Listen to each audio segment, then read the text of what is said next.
Alright, there we go. Hello everyone, good morning. It's time to do another tier list discussion for Tekken 7. I know everybody really likes these. There are just a couple of things we need to get out of the way before we jump into the list itself. We've done a couple of these discussions before. One where we looked at a general tier list made by Japanese pro players, and then two other lists made by the legendary Tekken player Ni, one that was specifically for death matches and one that was specifically for tournament matches. So this list that I wanted to make is specifically for online matches, because I think I haven't seen like any list specifically for online before, and I think it is, you know, the game mode where most of us end up spending most of our time with the game, so I think it's important and it's something that people care about. And so I just thought I'd try and make my own list on online for fun. So this is just going to be my personal opinions on the online tier list. Don't put too much weight into it, and don't get too upset if you don't agree with it, because like I said, it is just my opinions. It's not the be-all end-all truth you know, of the online environment at all. And it also, you know, is the case in Tekken always that you should not care too much about tier lists whatsoever, because they're not as important as most people think. But with that out of the way, I think we need to talk a little bit about what characterizes the online environment, and then jump into the list itself and talk a little bit about how I've constructed it. So online, you know, we talked about death matches. You usually play one long set against one player, so you're trying to establish mind games. You get a lot of mileage out of good mix-up potential. Whereas in, you know, a tournament match, you're playing a much shorter set, and there's a lot of like, you're in a public environment, you're usually very nervous, and so that adds a lot of unique flavors to that. When it comes to online, I think first of all, what most people are trying to do when they're trying to rank up online is they're trying to steal one win and run away with it. That's what most people do when they're just trying to get higher ranks, I feel, is they try and win one time, so they cram their strongest stuff and like all of their juice into that first game, and if they can get one good win, they'll take that win and then they'll go off and they'll try and fight someone else and repeat that process, and that usually works really well. And revenge matches tend to occur in the online environment either when one player or two players are really pissed at each other, or when someone is confident that, you know, they have a lot of juice left in the tank and they can actually take two wins on their opponent before moving on. The other thing that characterizes online, in my opinion, or it's not even an opinion, it's a fact, is that it has more lag than other game modes. And so what that ends up meaning is that moves that are constructed around the fact that they need to be reacted to in a very specific way, or just dealt with some sort of fast input, such as like a duck or a sidestep or a block, tend to be stronger because they tend to come out relatively faster than they would in another game mode. So the relative balance and power of stuff like big reactable lows with impact frames around 21 frames tend to be a little bit stronger than they would be in other game modes. So with that in mind, I think we should go into the tier list and look at the way I've tiered the characters of Tekken 7, and then talk a little bit about why I've made it the way I have. So I'm going to bring up the list now. I haven't put any like letters on the different tiers. I just constructed it in terms of like 1 through 4 in descending order of strength, and then I've included like a quote or, you know, some words about what I feel about the specific tier and why I've made it the way I have under each tier, right? One thing I'll just mention here is that I have excluded two characters, Eliza and Akuma, from the list, and I'm going to talk a little bit about that before we wrap this video up. So I am going to mention those characters even though they're not in the list right now. So the way I want to do this, I think, is I'm going to start at the bottom and then work my way up, and we're going to just talk through a little bit about how I feel about the characters, right? So if we start at tier number 4, which is the lowest tier, first of all, the characters I placed here are Kuma, Lars, Gigas, and Chloe. These are considered by most people to be the 4 weakest characters of Tekken, and so this is very non-controversial by me. It's a very sort of general opinion that people have, and I just constructed this list like you know, with a pen and paper off the top of my head, and it turns out I agree with most people on these characters. But the quote that I've put under here is, characters with no inherent advantages and a below average generic toolbox, more than strong enough to take games on top tier characters, but have to rely on trickery or superior skill to do so. Now, what I mean by this is not that these are like skill-based characters. That's, as we say in my home country, please misunderstand me correctly here. What I mean is, if you're gonna use these characters to consistently beat a character that is in like tier 1, either you're using some sort of gimmick or some sort of thing that your opponent is not accustomed to deal with, or you're just simply better and you're able to like establish hard reads and stuff. And if you do that, you're almost always going to beat your opponent, no matter what the case. So the reason these characters are weak, what I've put here is basically they have nothing that they can rely on to get reliable mix-ups, reliable damage. They basically have to construct any damage they end up getting manually, and then when it comes to like their generic toolsets such as jabs or, you know, normal pokes, they tend to have like odd or subpar versions of those things. You know, Chloe has a 15 frame hop kick that is very good, but it's a launch punishable. Kuma doesn't have any 10 frame jabs. Lars doesn't have like a reliable 15 frame launcher. He has Arc Blast, but that's very unsafe. It's not as powerful as it used to be. And then there's obviously the factor with the bear characters and Gigas that they have that very large hitbox that makes them less capable of moving around and maneuvering around their opponents. That's not as huge a factor as some people make it out to be, but it definitely matters to an extent. I don't think there's any point in having any longer discussion about tier number 4 here. It's the least interesting of the tiers, but just be aware that if you really like a character that is in here, I guarantee that you can do extremely well with them. For the first couple of weeks when Tekken 7 was out, the strongest or highest ranked player in all of Japan was a Panda main. He was amazing and he was running over everybody. It's definitely possible, but it's just a question of you like really loving and really developing like your own way of creating that damage with the character. But I'm going to move on to tier number 3. The quote that I put here, or the words that I've included, is characters that tend to rely on generic Tekken tools and have no inherent advantages. Execution difficulty is typically low, but relative power scales dramatically with player skill. So what I mean with, when I say this is that I think the characters in this tier tend to have, you know, a 15 frame punishable hop kick, some generic 13 frame mid pokes, stuff like that are very typical Tekken tools that don't have any sort of super dramatic aspect to them in terms of hitbox or frame data. And so what you're usually doing when you're playing these characters is you're just trying to play normal Tekken, and you're trying to do normal Tekken things, such as creating a whiff punish with a backdash, trying to like sidestep after some generic pokes to create a whiff punish. You're using, you know, low pokes to chip away at the opponent, and so on. Execution difficulty, like I said, for most of these characters is relatively low. I mean, Lee is an exception. This is not something that applies completely to all characters in the list, obviously. But I said relative power scales dramatically with player skill, and what I mean here is not that these are like difficult to use characters. What I mean is, because you're just playing typical Tekken and you don't have any like unfair or super reliable ways to create your damage, you're probably going to do about as well as I'll say your character is going to be about as strong as you are as a player.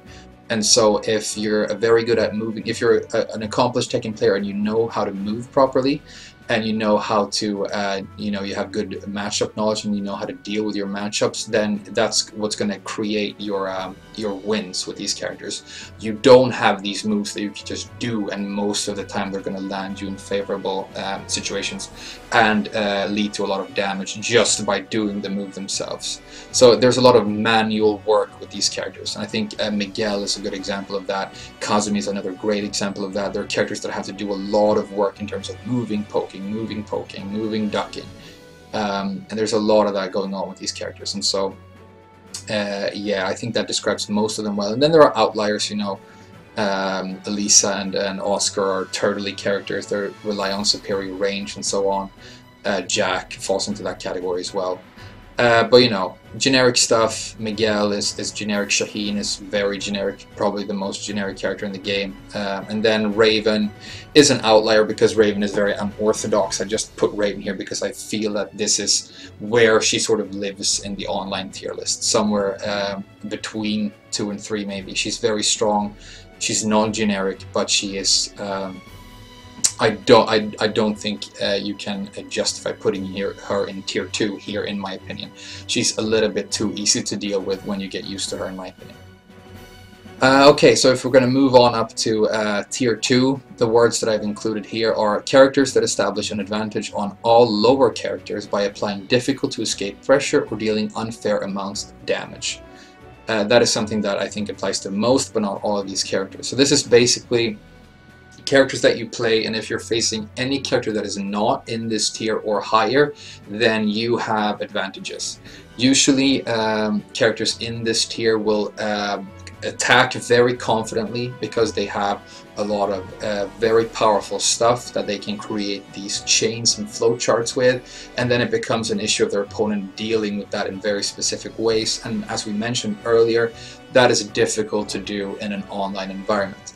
I think Bob and Nina are great examples of that. Bob and Nina players tend to constantly apply very, very fast attacks, tend to chain them together whenever they end up at some sort of frame disadvantage, or you know, it might be their opponent's turn to attack. They usually try and cop out by using some sort of crush move. That is completely true of Law as well, and Katarina. So these are characters that usually try and completely confidently play their game, and then it's an issue of their opponent keeping up. And so beating a character in this rank, in an online environment where people are just trying to steal wins on one another, is going to be an issue of establishing some hard reads or reacting to things that are difficult to react to. Kazuya and Heihachi are in here as well. Because I think this is as low as you can put a Mishima in this game. Just be aware that when I made this list, I did not consider execution difficulty all that much. You know, people always talk about how it's difficult to use, you know, Nina or Mishimas, and that's why they should be regarded, you know, they should be regarded with more respect than other characters. I didn't really consider that here because I think that if you're going to make a list like this, you should at least assume that every character is being played by a player that knows how to use them, at least at a slightly above casual level. So I'm assuming that you know, any Kazuya that I consider when I make this list is a Kazuya who knows how to do electrics. Not perfect electrics every time, obviously, but knows how to reliably get his electric out. Who knows how to reliably, you know, do moves out of crouch dash and stuff like that. Yeah, and so unfair damage I mentioned, I mean, I'm mainly talking about Paul, Katarina, Law, and Horang. When I say that, I think they have a little bit more damage than maybe is fair. They do some very, very high damage with moves that are kind of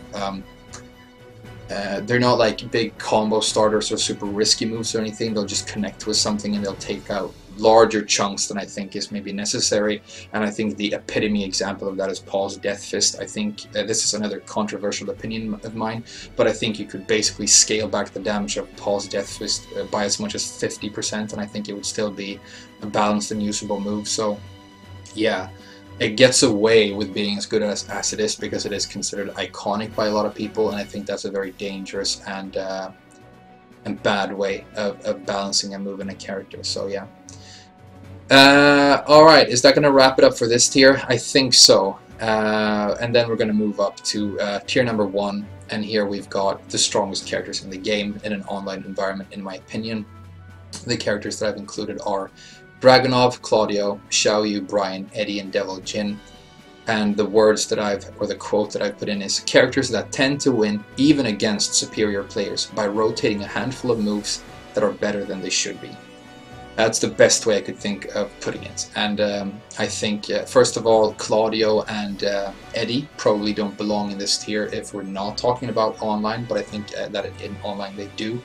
And what I'm saying, rotating a handful of moves that are better than they should be, I'm talking about running 2, down 2 from Dragunov. That's basically 2 moves that create an almost complete kit for him, and then everything he has is just like you know, dressing on top of the salad.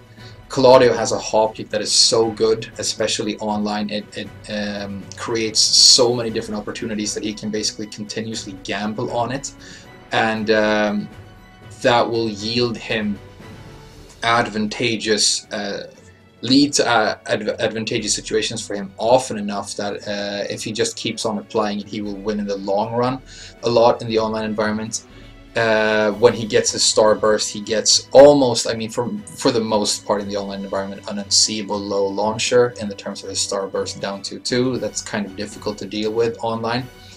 Xiaoyu, I think people, you know, used to consider her a high execution character that was difficult to use in previous games, but that was mainly because Xiaoyu had a lot of trickery and a lot of evasion going on, but she was weak, and so she had to really dig deep into her gimmicky moveset to win. Now she's just super strong, and I don't think she has a lot of difficult stuff she needs to do to collect those wins, because she has that 4-4-3 thing, she has a rage drive which is ridiculous. Her AOP crushes things that I think there are a lot of things that AOP should not be able to crush that it actually crushes, and I think that the stance actually needs to be looked at. And you know, online, when she's doing stuff like Waning Moon and things like this, and they're not dealt with in very specific ways on reaction, then she just runs away with half your life bar.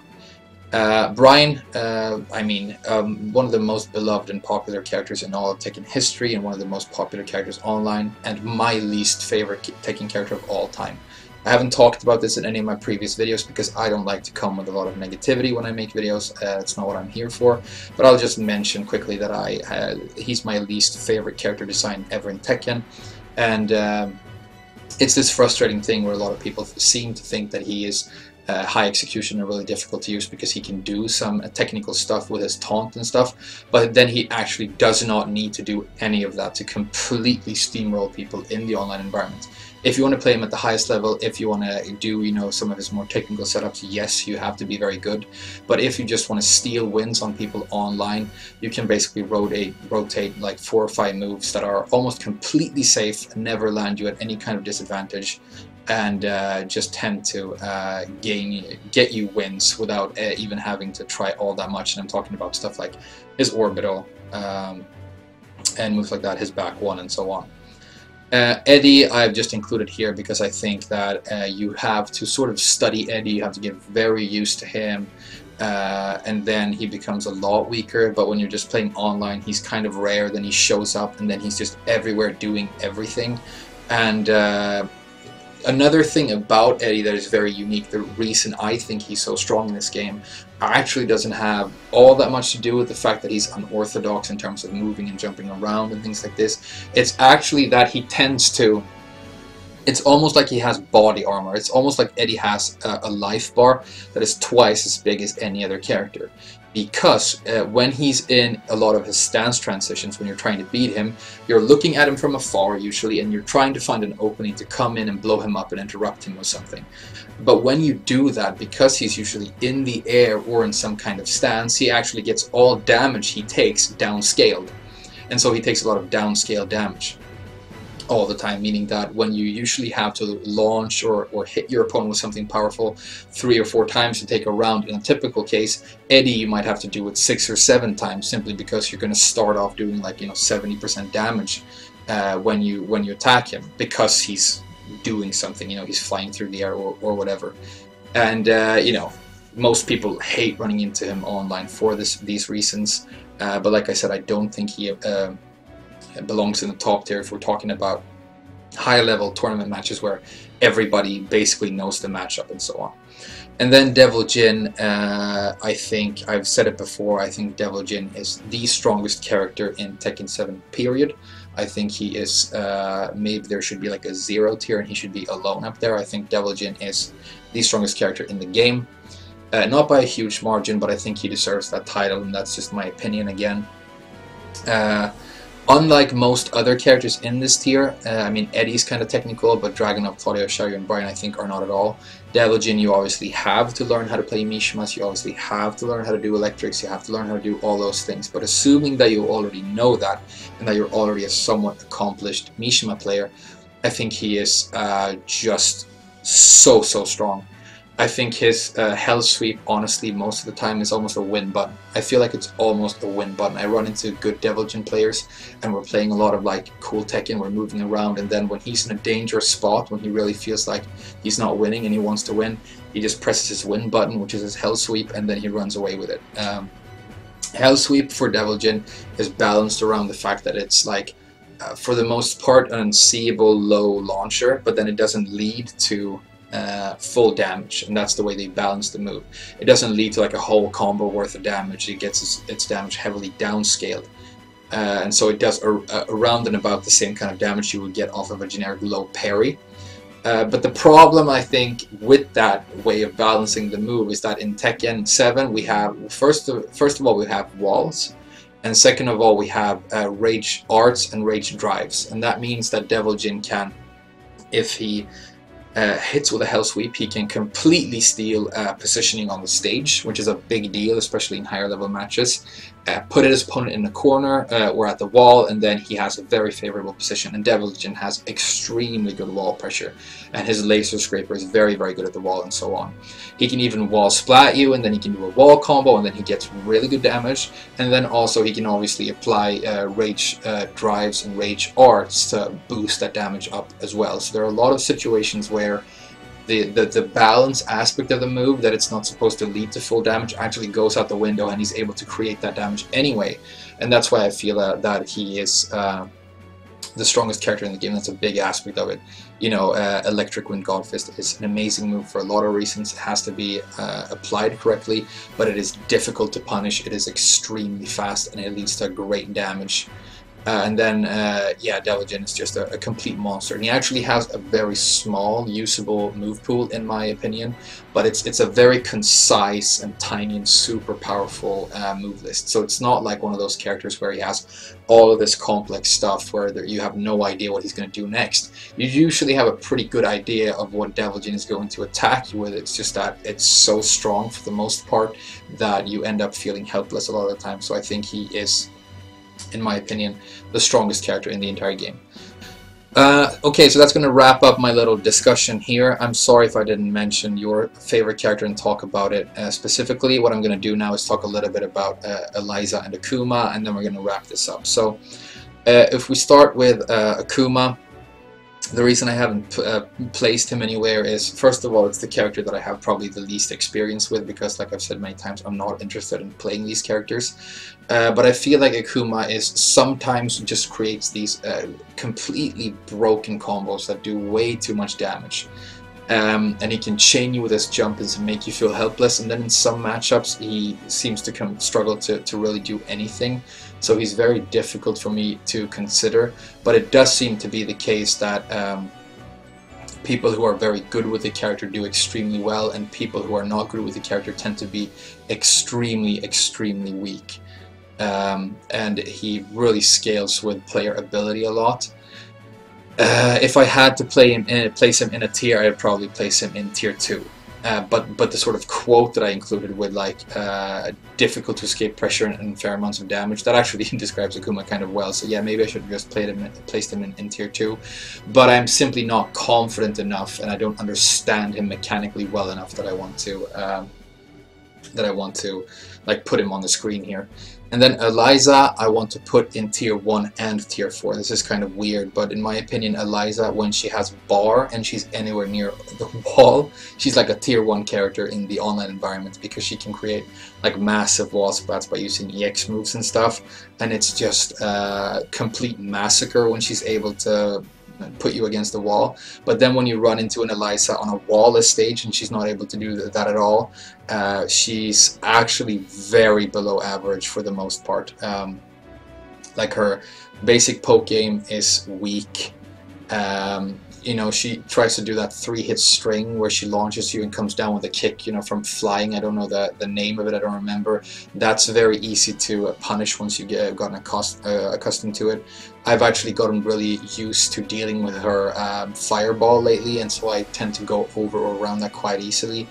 I have very long range rage art with my Miguel, for example, so I can sidestep and rage art and hit her with that and stuff. So I think she's overall weak, but then when she starts to special cancel near the wall, it becomes a complete disaster for the opponent. So she's also very difficult to place. It's going to be very interesting for me to see what happens with Geese, but I think he's going to be like sort of the same way. He's probably going to be like below average tools overall, but then when he gets bar, he can probably do a couple of things that are completely ridiculous, and then I don't know how good that unique reversal or parry he has is going to be, but I think that's going to be the sort of deciding factor whether he ends up being considered a really cancerous character in this game.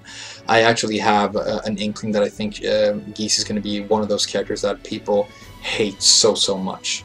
Not because they don't like him, you know, in terms of like he's a cool character from King of Fighters or whatever. He's just gonna feel, I think, very cheap to a lot of people, but that's just my prediction. We'll see what happens when he actually comes out. Alright, so that's gonna wrap up my tier list and my discussion about it. I didn't, you know, prepare a script or anything, and just constructed the list and then talked about it, so I'm sorry it was not like super tight or anything. I'm sure a lot of you are disagreeing with a lot of things that I have said, and I hope you do not feel the need to become upset, but you actually tell me why, and we can have like some interesting stuff going on in the comments. I'm really looking forward to seeing that. I hope you at least got some information that you felt was useful, and that you you know, maybe got a new perspective on some of the stuff in terms of the online environment and so on.